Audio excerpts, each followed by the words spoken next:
رسوله الكريم اما بعد فاعوذ بالله من الشیطان الرجیم بسم اللہ الرحمن الرحیم۔ حدیث مبارکہ کا درس جاری تھا جس کے اندر ہم نے دین کے بارے میں پڑھا کہ اللہ رب العزت دین کو پسند کرتا ہے جو سیدھا اور معتدل ہو، یعنی کہ اللہ رب العزت نے دین اسلام کو پسند فرما لیا اور اس دین کو سب دینوں کے اوپر غالب کر دیا۔ اب اسی سلسلے کو ہم آگے لے کر چلتے ہیں۔ نماز بھی ایمان میں سے ہے۔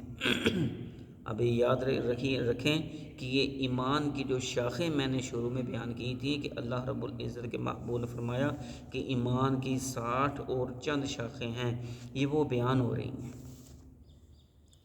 تو نماز بھی ایمان میں سے ہے۔ ارشاد خدا بندی ہے، اور اللہ کی شان نہیں کہ تمہارا ایمان نہ کہ نماز ضائع کرے، یعنی تمہاری وہ نمازیں جو بیت المقدس کی طرف منہ کر کے ادا کی تھیں ان کو ضائع کر دے۔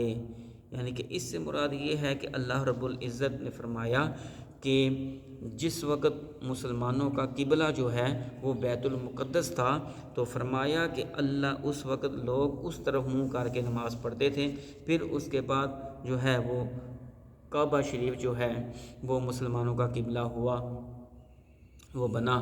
تو فرمایا کہ اللہ رب العزت کی یہ شان نہیں ہے، ٹھیک ہے، کہ وہ تمہاری ان نمازوں کو ضائع کر دیں جو تم نے بیت المقدس کی طرف منہ کر کے پڑھی تھیں۔ کیوں کہ ادھر بھی اللہ کی عبادت منہ کر کے آپ نے پڑھی ہے، اس کی تسبیح و تحلیل کی ہے، اس کی عبادت گزاری کی ہے، اس کا شکر ادا کیا ہے، اور اس طرف بھی منہ کر کے تم نے رب کی عبادت کی ہے، اس کا شکر ادا کیا ہے، اس کی تسبیح و تحلیل کی ہے۔ اب قبول کرنے والی ذات ہے تو صرف اللہ رب العزت کی ذات ہے، ٹھیک ہے۔ اب وہ تھوڑے عمل کو پسند کر لے چاہے زیادہ عمل کو پسند کرے، اب یہ اس کا معاملہ ہے، ٹھیک ہے۔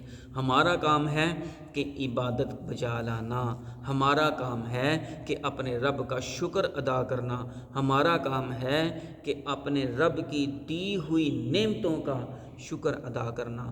بندے کا یہ کام ہے کہ اپنے رب کی تسبیح و تحلیل کرے، اس کا شکر ادا کرے، اس کی بارگاہ میں جھکتا رہے۔ یہی اس بندے کے لیے دنیا اور آخرت میں کامیابی کا ذریعہ ہے۔